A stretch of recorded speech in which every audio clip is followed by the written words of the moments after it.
సాహితీ, సంగీత ప్రియుడైన భోజరాజు చక్రవర్తిని దర్శించడానికి ఒక పేద పండితుడు చాలా రోజులుగా ప్రయత్నిస్తూ వచ్చాడు.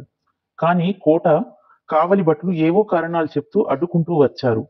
ఒకనాడు భోజరాజు ఊరిలోని దేవాలయం దర్శించడానికి వెళ్ళిన సమయంలో ఆ పండితుడు కూడా ఆలయానికి వెళ్ళాడు.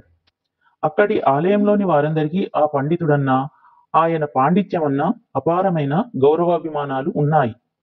మహారాజు పరమేశ్వరుని స్తుతిస్తుండగా ఈ పేద పండితుడు మహారాజు వెనుకగా నిలబడ్డాడు. అర్చకుడు దేవుడికి ఆరతి ఇస్తున్న సమయంలో ఆ పండితుడు గట్టిగా గర్భగుడిలో పరమశివుడు లేడు అని అరిచాడు.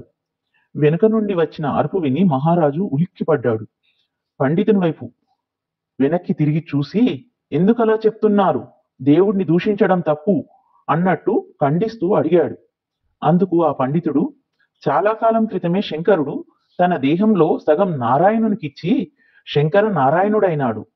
మరి ఒక సగాన్ని ధర్మపత్నికి ఇచ్చి అర్ధనారీశ్వరుడైనాడు. అందుకే ఆయన చిహ్నంగా ఏదీ లేదని అంటున్నానన్నాడు. ఆయన శిరసున గంగ ఉన్నది కదా అని భోజరాజు అడిగాడు. గంగ సముద్రంలో కలిసిపోయింది అన్నాడు పండితుడు. వెంటనే మహారాజు జటాజట అలంకారమైన చంద్రుడు ఏమయ్యాడు అని అడిగాడు. చంద్రుడు ఆకాశంలోకి వెళ్ళి ఇప్పుడు అక్కడే ఉన్నాడు అని అన్నాడు పండితుడు. అప్పుడు భోజరాజు అవేవీ లేకపోయినా ఆయన శక్తి మాత్రం తప్పకుండా ఉంటుంది అన్నాడు. అది కూడా లేదు, తన శక్తినంతా మీకు ఇచ్చివేశాడు అని అన్నాడు పండితుడు. పండితుని నిందా చమత్కార సంభాషణ విని భోజమహారాజు చిరునవ్వుతో అన్ని పోయినా కూడా ఆయన భిక్షపాత్ర మాత్రం తప్పక ఆయన వద్దనే ఉంటుంది అన్నాడు. పండితుడు అప్పుడు ప్రభు, అది కూడా ఇప్పుడు ఆయన వద్ద లేదు, దానిని పరమేశ్వరుడు నాకు ఇచ్చివేశాడు. ఈ సంభాషణ విన్న భోజరాజుకు పండితుని పేదతనం అర్థం అయ్యింది. ఆ పండితునికి ధన ధాన్యాలు అగ్రహారాలు దానం చేశాడు. ఆ పండితుని కావ్యాలకు తగిన ప్రచారం చేయించాడు.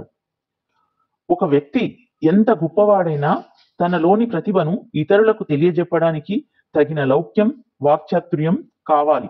తన వ్యక్తిత్వానికి భంగకరం కాకుండా, తన గురించి తానే పొగుడుకోకుండా, తన గురించి చెప్పకనే అవతలి వారు తెలుసుకోగల బుద్ధి సూక్ష్మత కావాలి. అలాంటి వారు ఏ మూలనున్నా రాణిస్తారు. మీరు చూస్తున్నారు కానీ సబ్స్క్రైబ్ చేయడం మర్చిపోతున్నారు.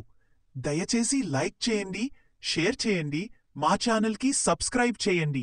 మీ ఆశీర్వాదమే మా శక్తి.